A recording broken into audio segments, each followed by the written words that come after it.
फर्स्टमा चाहिँ यो भिडियो हेर्नुस् र यससँग सम्बन्धित कुराहरू गरौँला। Freeze it there, ready to make my decision for the big three.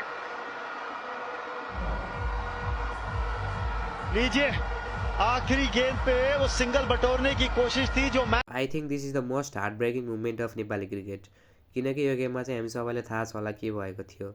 नेपालले कस्तो कन्डिसनबाट आफ्नो पक्षमा आइसकेको गेमलाई चाहिँ गुमाउन पुगेको थियो सबैलाई थाहा नै छ। र यो भिडियोबाट चाहिँ मैले कुनै पनि प्लेयर तथा फ्यानलाई पर्सनली रूपमा हार्म होस् असर पुगोस् भनेर चाहिँ मैले बनाएको होइन।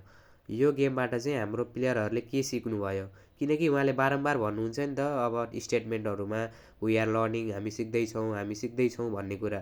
उहाँहरूले चाहिँ यहाँबाट के सिक्नुभयो र हामी जहाँ छौँ हामी नेपाली थाहा छ कि त्यसपछि चाहिँ नेपालको क्रिकेटमा चाहिँ यो गेम भएपछि पनि सायद यो गेम भएको 1.5 वर्ष या 2 वर्ष चाहिँ भइसकेको छ। र त्यसपछि त्यो गेमपछि नेपालको चाहिँ हल्का क्रिकेटमा अप्स एन्ड डाउन आइसकेको छ।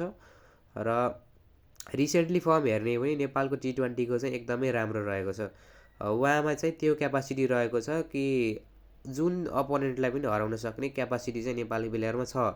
मैले मजाकको रूपमा भनेको होइन। उहाँ जस्तो टेस्ट नेसनलाई पनि हामीले कन्फिडेन्टली रूपले हराउन सक्छौँ, कन्फिडेन्टली नभएर गेममा पनि हराउन सक्छौँ। त्यो चाहिँ हाम्रो नेपाली प्लेयरमा ट्यालेन्ट छ। र अहिले जुन वर्ल्ड कपको स्क्वाड आएको छ त्यसमा चाहिँ हल्का चेन्ज, अघिल्लो भन्दा हल्का चेन्ज रहेको छ। र हामीले चाहिँ गेममा हारजित हुन्छ। गेममा मैले जित्छ मात्र भनेको चाहिँ होइन, तर हार्दा पनि कसरी हारेको छ र त्यो हार्दा चाहिँ के सिक्यौँ र अर्को गेममा त्यो फेरि मिस्टेक नहोस् भनेर चाहिँ कसरी हामीले इम्प्रुभ गर्छौँ भन्ने चाहिँ प्लेयरमा चाहिँ हल्का नलेज हुनुपर्छ। यो हामीले भनिराख्नु त पर्दैन, किनकि अब मलाई कमेन्ट गर्नुहुन्छ, तिमी धेरै जान्ने भयो भनेर कमेन्ट गर्नुहुन्छ होला।